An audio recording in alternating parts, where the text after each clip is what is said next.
അധികാരം അഴിമതിയിലേക്കും അമിതമായ അധികാരം അമിതമായ അഴിമതിയിലേക്കും നയിക്കും. ഈ വാക്കുകൾ കേരളത്തിൻ്റെ ഇന്നത്തെ അവസ്ഥയ്ക്ക് ഏറ്റവും അനുയോജ്യവുമാണ്.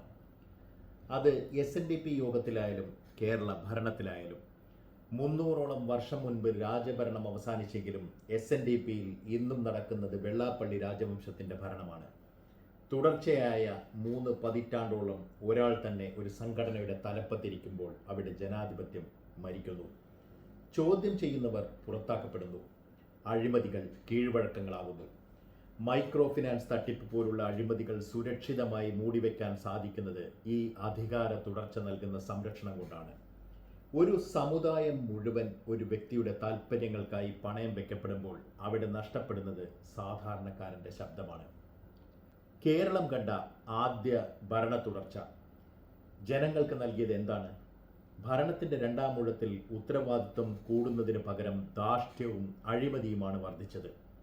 പോലീസിനെ ഉപയോഗിച്ച് പ്രതിഷേധങ്ങളെ അടിച്ചമർത്തുന്നതും ജനനായകന്മാരെ കൽത്തുറങ്കുകളിൽ അടയ്ക്കുന്നതും മാധ്യമങ്ങൾക്കെതിരെ കേസെടുക്കുന്നതും ഭരണ തുടർച്ച നൽകിയ അമിതാധികാരത്തിൻ്റെ ഫലമാണ്.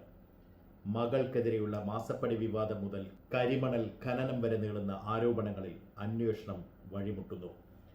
തുടർച്ചയായ ഭരണം ഉദ്യോഗസ്ഥ വൃന്ദത്തെയും ഭരണാധികാരികളെയും ജനങ്ങളോട് മറുപടി പറയാൻ ബാധ്യതയില്ലാത്ത യജമാനന്മാരാക്കി മാറ്റിയിരിക്കുന്നു. ഭരണ തുടർച്ച എന്നത് ജനത്തിന് നൽകുന്ന സുരക്ഷിതത്വമല്ല, മറിച്ച് ഭരണാധികാരികൾക്ക് ലഭിക്കുന്ന ലൈസൻസായി മാറുകയാണ്. വെള്ളാപ്പള്ളിയും പിണറായിയും തമ്മിലുള്ള രഹസ്യ ധാരണകൾ ഇതിന് തെളിവാണ്.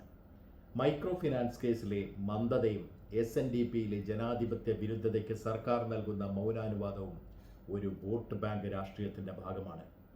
അധികാരം ഒരാളിലോ ഒരു ഗ്രൂപ്പിലോ കേന്ദ്രീകരിക്കുമ്പോൾ സാധാരണക്കാരൻ നീതിക്കായി എവിടെ പോകും? പോലീസും കോടതിയും അന്വേഷണ ഏജൻസികളും ഭരണകർത്താക്കളുടെ കൈപ്പിടിയിലെ ചട്ടുകങ്ങളാകുമ്പോൾ സാധാരണക്കാരൻ്റെ സുരക്ഷിതത്വം കേവലം കടലാസ് പുലിയായി മാറുന്നു. മാറ്റമില്ലാത്ത അധികാരം അഴുക്കുചാൽ പോലെയാണ്. അത് കെട്ടിക്കിടന്ന് ദുർഗന്ധം വമിപ്പിക്കും. അത് സമുദായ സംഘടനയിലായാലും സംസ്ഥാന ഭരണത്തിലായാലും. ചോദ്യം ചെയ്യപ്പെടാത്ത നേതാക്കന്മാർ ജനത്തിൻ്റെ രക്ഷകരല്ല, മറിച്ച് ജനാധിപത്യത്തിൻ്റെ അന്തകന്മാരാണ്. ഇനി മാറേണ്ടത് നേതാക്കളുമല്ല, ജനങ്ങളുടെ മനോഭാവമാണ്. വോട്ട് മാറ്റി ചെയ്യാനും തിരിച്ചു ചെയ്യാനും വേറെ കൊടുക്കാനും ഒക്കെ ആയിട്ടാണ് തെരഞ്ഞെടുപ്പ് നടത്തുന്നത്.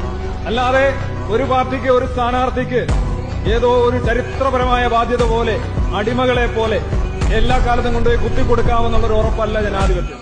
അത് അടിമത്വമാണ്.